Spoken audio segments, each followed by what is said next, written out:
BNP chairperson দেশনেত্রী বেগম খালেদা জিয়ার সুস্থতা ও দীর্ঘায়ু কামনায় বেতবাড়িয়া গ্রামের বিএনপির মিলাদ ও দোয়া মাহফিল।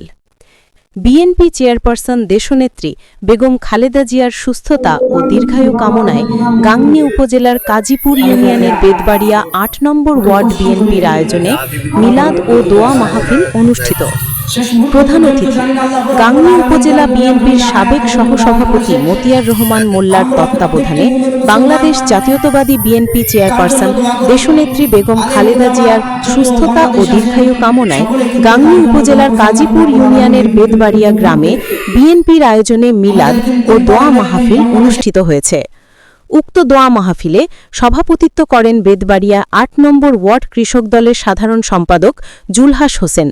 আরও উপস্থিত ছিলেন মেহেরপুর জেলার সাবেক স্বেচ্ছাসেবক দলের সহযুগ্ম সাধারণ সম্পাদক ইকবাল হোসেন, জেলা সাবেক স্বেচ্ছাসেবক দলের যুগ্ম সাধারণ সম্পাদক আখতারুজ্জামান আখতার, কাজীপুর ইউনিয়ন যুবদলের সাধারণ সম্পাদক হাবিবুর রহমান বকুল, কাজীপুর ইউনিয়ন কৃষক দলের সভাপতি কামাল হোসেন বিএসসি, কাজীপুর ইউনিয়ন কৃষক দলের সাধারণ সম্পাদক শাহিদুর রহমান পলাশ, বেতবাড়িয়া ওয়ার্ড যুবদলের সভাপতি আব্দুল হক, বেতবাড়িয়া ওয়ার্ড যুবদলের সাধারণ সম্পাদক সুজন চৌধুরী, বেতবাড়িয়া ওয়ার্ড কৃষক দলের সভাপতি মশিউর রহমান পচা সহ কাজীপুর ইউনিয়ন বিএনপির অঙ্গ সংগঠনের নেতাকর্মী।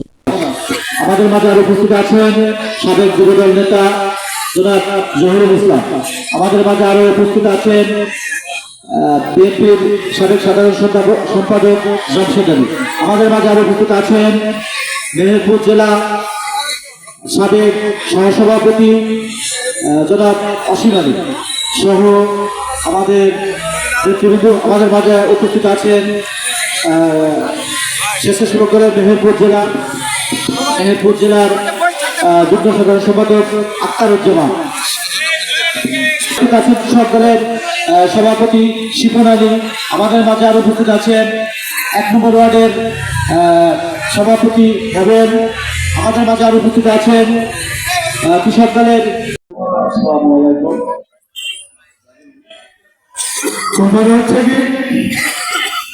আমরা যার জন্য দোয়া মাহফিল করলাম, সে দোয়াই হল যে ৩বারের প্রধানমন্ত্রী, সে গণতন্ত্রের মা, আর গণতন্ত্রে প্রতিষ্ঠিত করেছিলেন তার স্বামী শেখ জিয়াউর রহমান বহুদলীয় গণতন্ত্র প্রতিষ্ঠা করেছিলেন। ফ্যাসিস্ট সরকার শেখ মুজিবুর ছেদ করার পর আসলেন ৭ই নভেম্বর সিপাহী বিপ্লবের ভিতর দিয়ে আসলেন শেখ জিয়া। প্রশ্ন আছে একটাই, আপনারা যারা ৩১ দফা করেছেন মনে হয় কাছে রাখেন না, পড়ে তোমাকে ৫০০ লোকে পড়েন। ৩১ দফায় আছে রাষ্ট্রীয় সংস্কারের সমস্ত কথা, স্কুলের কথা, শিক্ষকের কথা, ছাত্রের কথা, কৃষকের কথা, শ্রমিকের কথা, ছেলের কথা, প্রত্যেকটা শ্রেণীর লোকে প্রত্যেকটা শ্রেণীর কথা ৩১ দফায় আছে। আমি আশা করবো আপনারা যারা ৩১ দফা করেন ভুল করেছেন, আপনারা বলবে যে আপনি তো বিএনপি করেন, আপনার দফা কি, আপনার কর্মসূচি কি? না, ভাগ্য নিজের হাতে বললেন। আপনারা পাঁচ একজন মুসলমানকে পরিশোধন, এটা আপনাদের কর্তব্য। আমার কর্মীদের প্রত্যেক কর্মীকে বলবো এটা আপনাদের কর্তব্য। দেখেন আপনার পরিশোধন দেখবেন, আজ যে ৩ প্রধানমন্ত্রীদের ৩ বারের